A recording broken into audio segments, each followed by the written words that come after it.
الرجیم بسم الله الرحمن الرحیم. د ټولو نه اول خو راغلي میلمنو ته او سپیشلی د ام جی ټي وي او تاسو د ټولو ډیره مننه. ټولو ته په جمع السلام علیکم. ټولو نننۍ ورځ 14 اګست چې زموږ د وطن ازادي ده، د ټولو دې مبارک شي.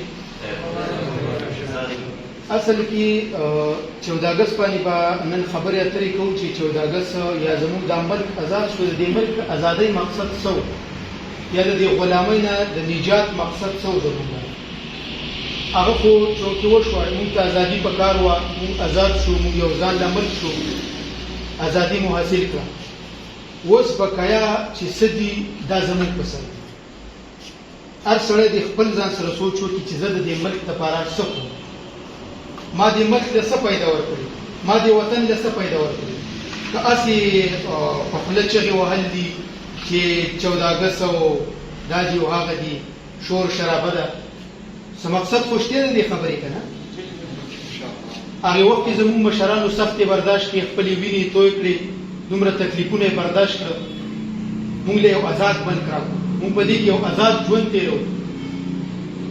دا زموږ دپاره ډېره غټه د خوشحالۍ خبره ده.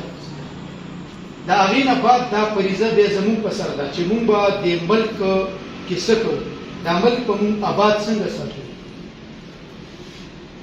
اوس دا نه ده چې یو سړي سره پیسې او په دې ملک باندې پیسې ولګوي یا په دې وطن پیسې ولګوي، لازم نه ده. یو انسان چې روزګار کوي دا د ملک سره محبت دی. بې روزګاره سړی، نشهیي سړی، دا په ملک باندې بوج دی. انشاءالله د نن نه بعد به دا عهد وکړئ چې نور هېڅ هم نه کوو، نشه نه کوم، زه د ملک لپاره یو قیمتي اثاثه شوم، یو قیمتي انسان شوم د ملک لپاره. زه به روزګار کوم، زه به په محله کې د یو داسې انسان خدمت کوم چې هغه لاچاره دی، هغه ضعیفه دی، هغه بې بسه دی. تاسو ټول ماشاءالله ښه ځوانان یې. دا ټیم ستاسو داسې دی چې تاسو ټول او بلکې موږ ټول یو ځای شو او دا ملک اوچت کړو. معیشت په اله زموږ ښه کېږي او اله به موږ صحیح 14 اګست مناوو چې موږ دا ملک اوچت کړو، موږ به ترقي وکړو.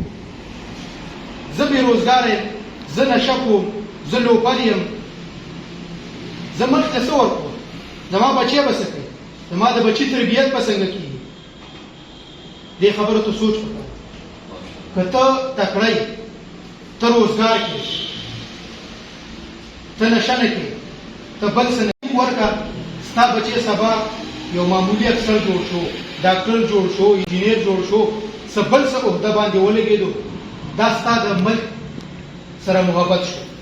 تا ملک له یو ترقي ورکړه، په خپلو بچو باندې تعلیم وکړئ، هغوی له تربیت ورکړئ، خپل ځان له روزګارونه روان کړئ. هېڅ نه جوړېږي د دې زندګۍ نه، د دې چغو نه. وکې نن دا خبرې په دې وجه زه کوم چې نن د ازادۍ ورځ ده او اصل ازادي زموږ دپاره څه ده، د دې ازادۍ مقصد څه و.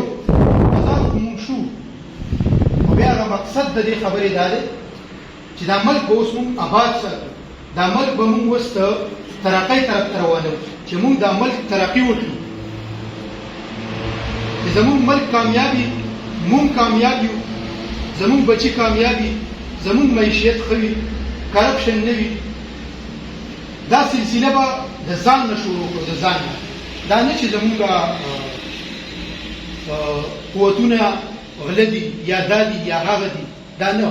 پیله انسان د ځان نه سټارټ واخلي چې زه سیده شم. ته څه کولی شي په معاشره کې؟ لازم نه ده چې تا سره د ډېرې پیسې ته چا له څه ورکړي.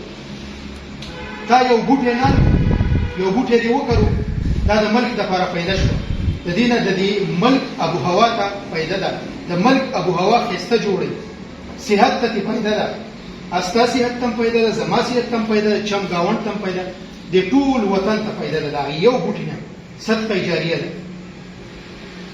چې یو سړی د وطن سره محبت لري او په اصل معنو کې 14 اګست مناوي، د هغې مقصد هم دغه دی چې موږ داسې څه وکړو، داسې څه وکړو چې هغه د وطن دپاره. نو تاسو خو درته دا یو ریکویسټ کوم چې تاسو صرف او صرف دغه وکړئ چې بس نشې ته بایکاټ انشاءالله. ځان سره یو غیرت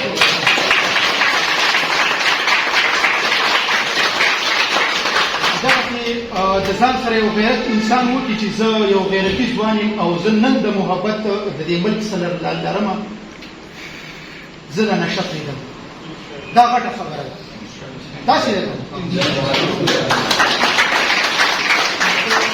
نور خبرې انشاءالله کې نور کسان مسانه مو دي تاسو صحیح ده.